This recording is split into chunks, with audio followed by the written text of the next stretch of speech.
Hey, thanks for clicking in. We're going to share some tips and ideas on how to maximize your fun while full-time RV traveling or just for everyday excursions. These may seem like simple things, but if not implemented, you could end up not having as much fun. One very important tip that we like to live by is to make sure that we do our chores and errands on days that we work or are otherwise busy.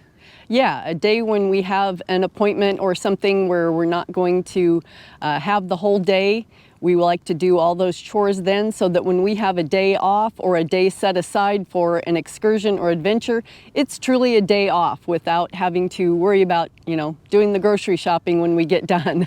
Yeah, laundry, all those kinds of things. We just try to do those all on those days that we're otherwise wrapped up with things. And like Susan said, when we're off, we're off.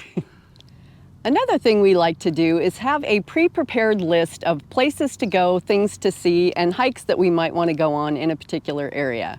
Yeah, it's great to have that list to draw from readily rather than try to spend the morning researching on some ideas of where we could go. And we already have the list, we just pick something and then use our time wisely. Yeah, it's much less stressful that way. We've literally spent so much time trying to figure out what to do that by the time we decided, it was too late to do it. So that's not much fun. This next tip, I must admit, is something that I will not do sometimes, and the results aren't so fun. And that is to get things ready before the day of the outing. For example, my pack. I try to have my backpack ready. If I get busy doing things and I don't get that backpack ready for an urban excursion or going hiking or whatever it is, or any of the stuff that I need to take, it's really just a scramble the day of running around doing that, and it's not fun. No, it's not. And we always like to try to fuel up the night before so that we're not spending half our morning fueling up. If we're going to be taking a lunch, try to pack that the night before. Get as much ready ahead of time as possible so that you truly have the whole day to enjoy yourself. Yeah, makes things go so much smoother. Something that's really important is to pre-check and recheck the accessibility of where you're wanting to go. Yeah, you want to check hours and things like that. Are the roads open? Are there any closures? Is there weather that's messing things up? All kinds of things could be going on, and it's just really good to double check. We'll call a ranger station or the Department of Transportation, whoever we need to contact, the place that we're going to visit, just to find out, are they open during the hours that we think they are? How's the road going in? Is it accessible? Is there construction going on? Those kinds of things. We have had things derailed due to those types of circumstances. Yeah, and there's nothing worse than going someplace and thinking that they're open till 5 o'clock, getting there and finding out, nope, this particular day they are only open till 3. And that can be very disappointing. So make sure that you check the accessibility of the place and getting to the place. Our final tip to maximize your fun is to be sure that everyone is on the same page regarding what you're going to be doing. In our case, that would be Susan and I. We want to make sure that we're on the same page with our itinerary and the execution thereof.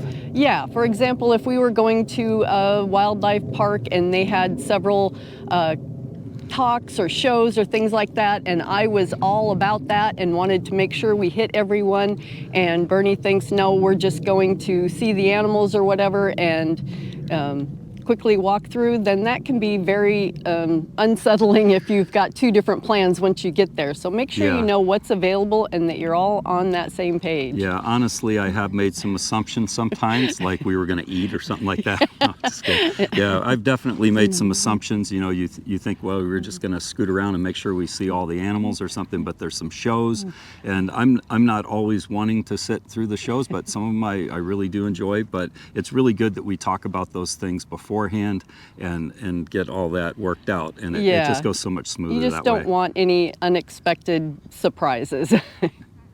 Well, that was short and sweet, but hopefully you found it helpful. Comment and let us know your thoughts and ideas. And please remember to share, subscribe, and click on that little notification bell. Thanks for watching.